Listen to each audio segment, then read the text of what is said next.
तर नाशिकच्या शांतीनगर परिसरातील विराड आंदोलनाला सदावर्तेंनी भेट दिली आहे। 2000 लोकांची घरं नोटीस न देता तोडली जात आहेत असा दावा सदावर्तेंनी केलाय। मंत्री उदय सामंत यांनी महसूल आणि वन विभागाची दिशाभूल केली आहे असा आरोपही त्यांनी केलाय। गायरान जमिनीचा वापर औद्योगिक क्षेत्रासाठी करता येत नसल्याचंही यावेळेला गुणरत्न सदावर्ते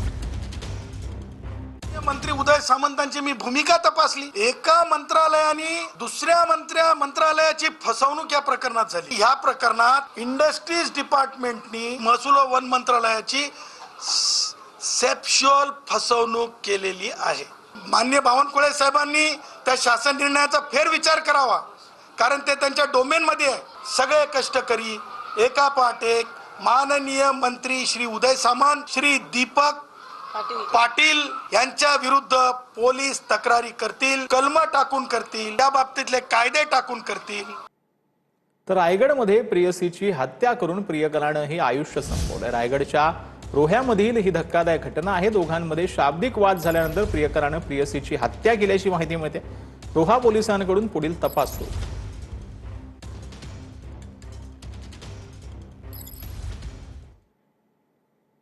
तर मुंबईतील गिरगावमधून एक धक्कादायक घटना समोर आलेली आहे। कुटुंबानं घरातील तांदळाच्या डब्यात उंदरापासून संरक्षणासाठी सिलफॉक्स हे औषध ठेवलं होतं। याच औषधामुळे 2 वर्षाच्या चिमुरडीला त्रास झाला असून ती सध्या मृत्यूशी झुंज देते।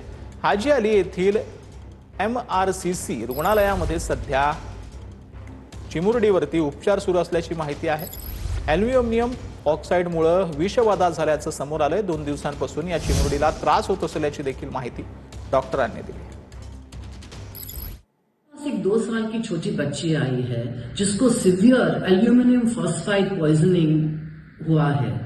वो लाइफ सपोर्ट पे है और जिंदगी और मौत के बीच में बेचारी है। ये एल्यूमिनियम फॉस्फाइड पॉइजनिंग जो है वो बहुत ही खतरनाक पॉइजन है और घर में बिल्कुल इस्तेमाल नहीं करना चाहिए। अभी जानकारी आई है कि काफी लोग ये सैशेज जो डब्बियां होती हैं, छोटे छोटे पाउचेस होते हैं, वो अपने चावल के डब्बे में, गेहूं के डब्बे में रखते हैं।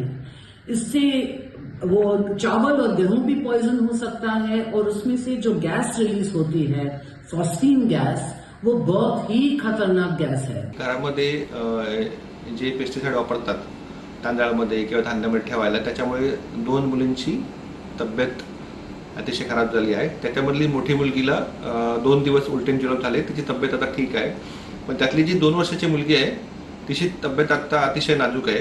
तिला पहिले उलटे जुलाब झाले, डिहायड्रेशन झालं आणि सध्या स्थितीमध्ये ती ECMO आणि CRRT या मशीनवर तिची ट्रीटमेंट चालू आहे। ECMO म्हणजे हार्ट लंगसाठी सपोर्ट करण्यासाठी एक मशीन असतं आणि CRRT म्हणजे 24 आवर डायलिसिस करण्यासाठी एक मशीन असतं। तर त्या दोन्ही मशीनची ट्रीटमेंट चालू आहे। तर वाहतूक पोलिसांनी डोक्यात गोळी झाडून आयुष्य संपवलेलं आहे। कोल्हापूरच्या चंदगडमध्ये राहत्या घरात जीवन त्यांनी संपवलं। दयानंद पाटील असं वाहतूक पोलिसांचं नाव असून ते माजी सैनिक होते।